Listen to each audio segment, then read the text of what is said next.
Now, you know when you're out on the course and you really want to perform and play the way you want to, and you practice really hard, yet it doesn't seem to be working when you actually go and actually play in your comp round, does it?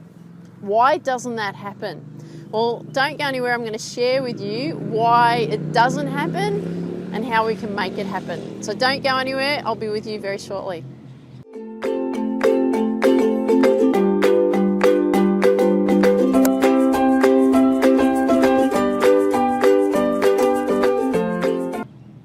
Hey there, Tiff the lady golf teacher, and welcome to today's tip.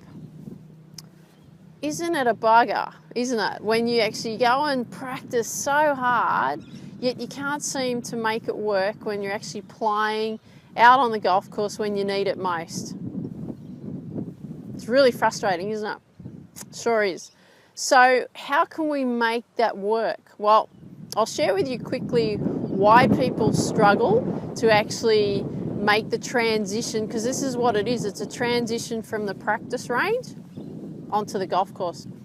And the usual thing is, the reason that you can't seem to do that, there's no pressure, is there? There's nothing. So like when you go and practice your shots, doesn't matter whether you're on the driving range, doesn't matter if you're here, doing some chip shots, if you're actually not putting yourself under pressure when you're practicing, how do you expect yourself to be able to respond when you're playing in your golf round? You can't, because you don't practice it. People think you just go and practice and everything's just going to all magically happen and work for you on the golf course, and it actually doesn't unless you do the work, okay? Yes, you need to practice. Yes, you need to do the technical side and get that right. Of course you have to do all that, but you also need to make sure that you're actually practicing, putting yourself under pressure so that when you actually go and play, you're under pressure anyway, aren't you? Just that one shot, you're going to make that one shot work. So you want to do that when you're actually practicing. And I'm going to show you a great drill on what you can do to help you do that. And we're going to look at the chip shot, because we've been looking at the chip shot for the last few weeks. I've been sending out quite a number of tips about that. So this is what we're going to do with the chipping one, okay? Okay, so as you can see me here. I'm actually on the edge of the green. This is a good way to actually start your pressure practice. Under normal circumstances, I'm not sure if you can see the flag. I'll just go and grab it so you can see where the flag is. It's just over here. It's just a bit hard to see in the camera there. But what we want to be able to do is we want to teach ourselves to chip under pressure so that we're getting the ball in the hole.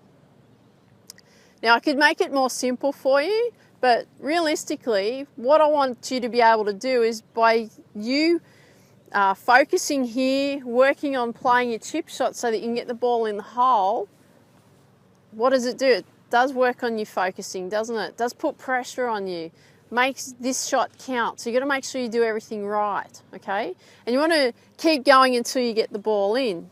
So it doesn't matter how long it takes either, does it? No way. So you could be here for an hour chipping from a particular part on the green to the hole, and you could be doing it for an hour, you could be doing it for 2 hours, 3 hours. You're like, oh, come on, Tiff, I might be doing it for all day. It doesn't matter. What it's going to do is it's actually going to teach you how to focus. It's going to teach you how to make that shot count. It's going to teach you that you've only got one shot. It's going to teach you how to perform under pressure, okay? So I'm just going to play one shot. We'll see what happens here. I haven't had any practice or anything like that, but I'll just have a little hit. So what you want to do is you go through the process as well. Make sure you get your line right, okay? Check your line. Make sure you get that right. Make sure you get your swing right. And then you chip the ball and you go, okay, all right. So I've worked out how the green's working. So what I want to make sure that I'm doing is I increase my backswing a little bit more and aim just that little bit higher, and let's see what happens. See, that didn't work either, right? Because it's putting pressure on. It's making me have to work because I have to play this shot, doesn't it? You can see that's getting closer. I'm starting to work it out, okay? I'd be pretty happy with that one. But it's not in the hole, is it? So what we want to do in this drill is we want to make sure that we're chipping the ball until you get the ball in the hole, okay? And that is the focus for you today in today's tip, okay? You got to get the ball in the hole before you can go and do something else. Haha, that was a tricky one, wasn't it? So what do you think? Will you be able to do it? Well, I'd love it if you could leave a comment down below and share with me what you like best about what you heard today.